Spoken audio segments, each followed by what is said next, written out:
Greetings and welcome to another edition of Montpelier Connection, live here at the Statehouse. I'm State Representative Mike Mrowicki with my district mate, Representative David Deen of Westminster.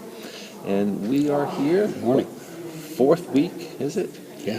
Of our session that's just picking up momentum. And David, you are at the center of a lot of what's going on, starting with the governor's speech, putting water quality front and center, something you've been trying to get moved for decades now, really. Yeah.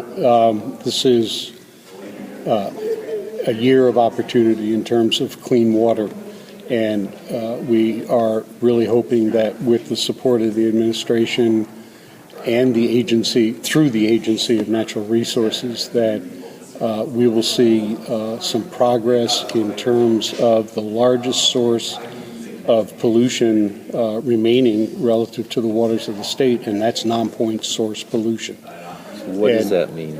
Right. It is runoff from agricultural fields, stock areas, and other operations on the farm. It is stormwater runoff from roofs, highways, parking areas. So why are parking areas a problem?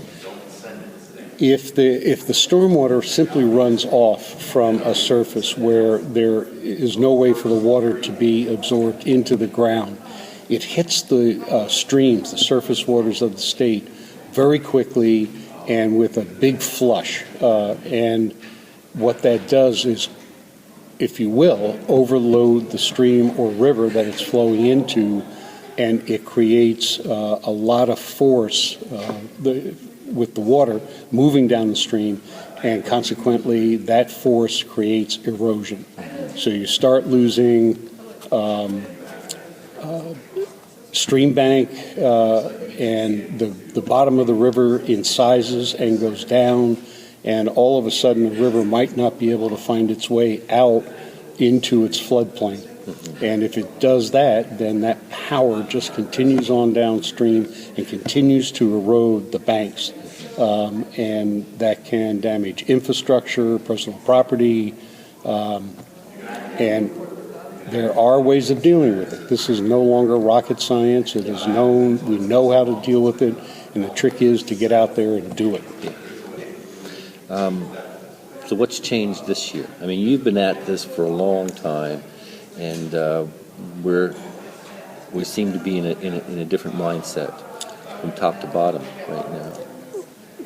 And in terms of this later iteration, it really started 4 years ago with the development of Act 138, which gave the Agency of Natural Resources a charge to identify the sources of pollution and the sources of problems with our waters, and it told them to identify potential funding sources that would be ongoing to underwrite remediation in situations and prevention. It's a whole lot cheaper to prevent some of the problems in our waterways than it is to clean them up after the damage has been done. And in the previous biennium, the administration was very reluctant. In fact, they actively opposed doing certain things in terms of addressing water quality. But this year, with the force of the EPA cleanup targets for Lake Champlain, and the fact that we have to have the state of Vermont, has to have an implementation plan that works in the estimation of EPA, we are now all pulling together. We have a bill, H35. My committee will be reviewing the first major rewrite of that bill this afternoon, and we will take a look at assisting farmers. Well, let me restate that a little bit. Requiring farmers to meet the requirements of the accepted agricultural practices. Many farmers, probably 2/3 or as high as 75% of the farmers, don't know the standards that they need to meet. And we want to get out there. We want to give the agencies, both agriculture and Agency of Natural Resources, the resources to get out there, make sure farmers know what their responsibilities are, and for those that have financial problems, being able to meet those, being able to assist them. And that's why we're looking for some additional sources of money. That was one of my questions. Sometimes these things, or most of the time, these things are going to cost money. Most farmers are hard-pressed as it is, so there's actual money behind this that can help farmers and help us. Yes, part of it is the federal money that has been announced coming into the state. There have been several announcements going back to the early fall of money coming from the United States Department of Agriculture through their Natural Resources Conservation Service.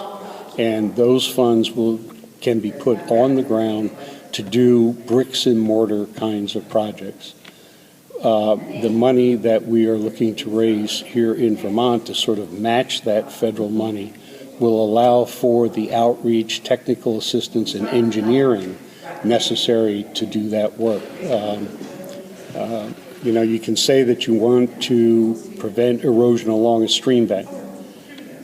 Being able to do that in a responsible manner costs money. And so between the federal government, USDA, NRCS, and the state of Vermont, we're going to put money in back of the effort for agriculture. What we're working on now is to assist municipalities in dealing with their stormwater runoff. They are responsible for the roads, they're responsible for the parking areas, particularly those where they've given a permit and have not made provisions for the control or treatment of stormwater. That is also a very big lift for municipalities. The only resource they have is the local property tax. So we want to be able to help with state assistance to municipalities so that they don't have to turn to their local property tax payers. I'm sure people will be happy about that now. Yeah, and I just want to make sure people know that we're thinking about that, that that's an important part of what we are putting together in this water bill. Yeah. Most of us Southerners don't get up to Lake Champlain that much. A lot of the emphasis is on Lake Champlain.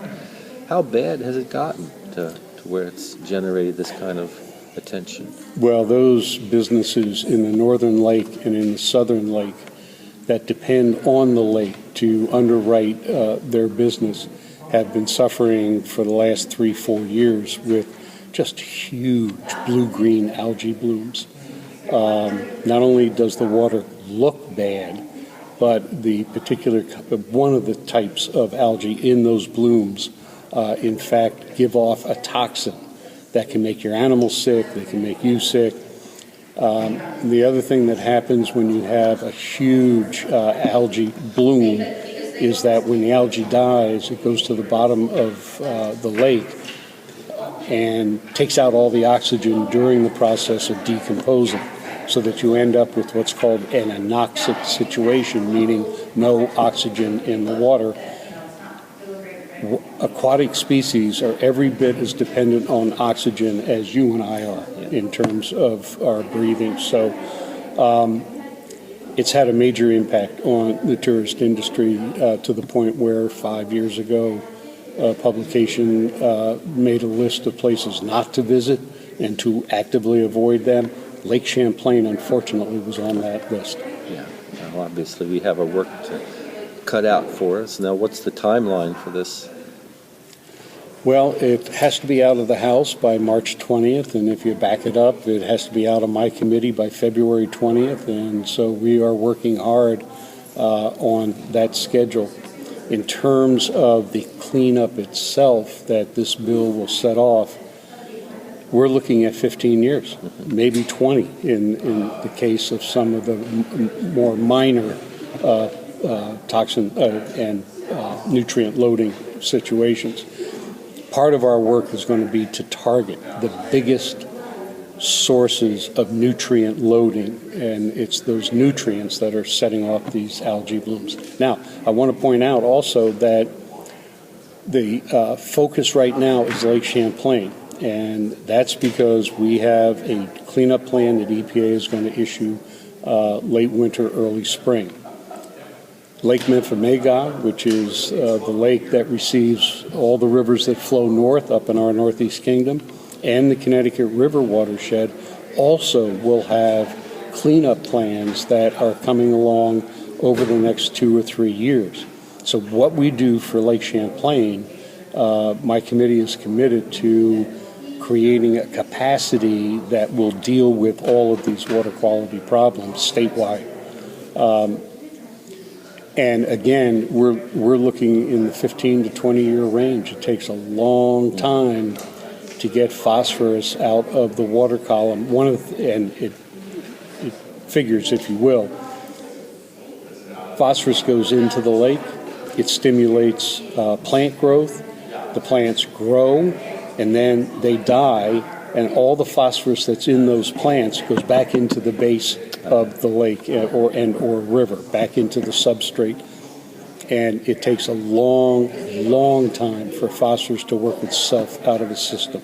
So that's why we're looking at a 15 to 20 year time frame. Now, in our part of the state, people will tell you that 50 years ago the Connecticut River was like an open cesspool, and it's a lot better than it used to be. And is phosphorus the problem now? Now, in the Connecticut River, direct discharges where the river would change colors depending on what kind of dye they were using that day, and having raw sewage directly pumped into the river is no longer the case. We have, for the most part, state-of-the-art wastewater treatment facilities throughout the Connecticut watershed. The problem is even that effluent out of these state-of-the-art facilities has nitrogen in it. Long Island Sound has a dead spot, meaning that it's anoxic, there is no oxygen, anything that's in that area dies. The Connecticut River is a contributor of nitrogen to Long Island Sound, and we have to be responsible for our part of that problem. So we're working on that. EPA is already requiring the wastewater treatment facilities to develop nitrogen reduction plans by July 1, 2015, and that work is ongoing.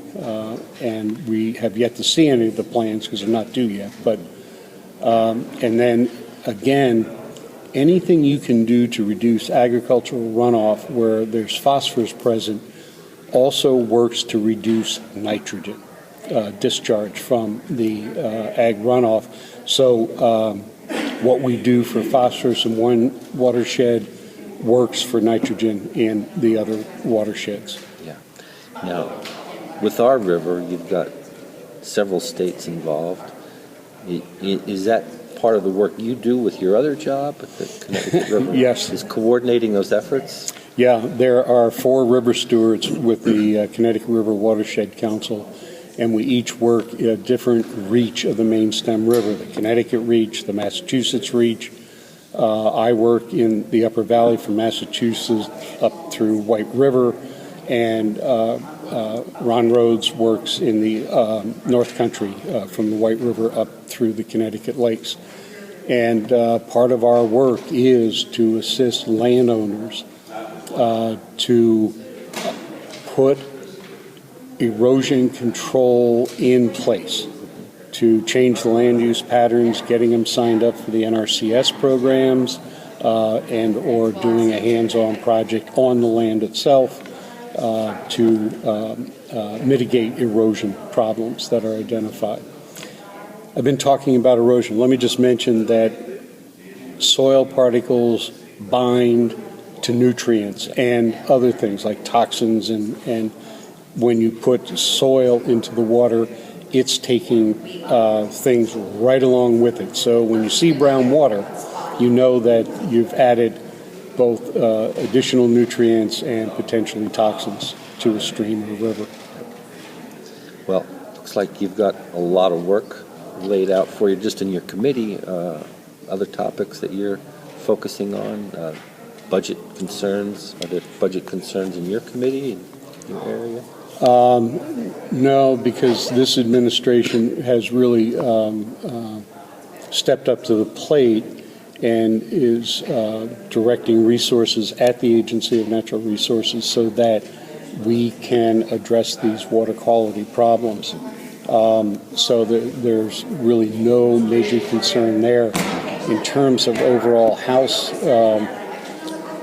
activities, the Rules Committee, where the ranking member for the House has just changed the job description of our Committee on Education so that they can now look at policy matters as well as funding matters as a holistic package to address education. And that took a change in the rules.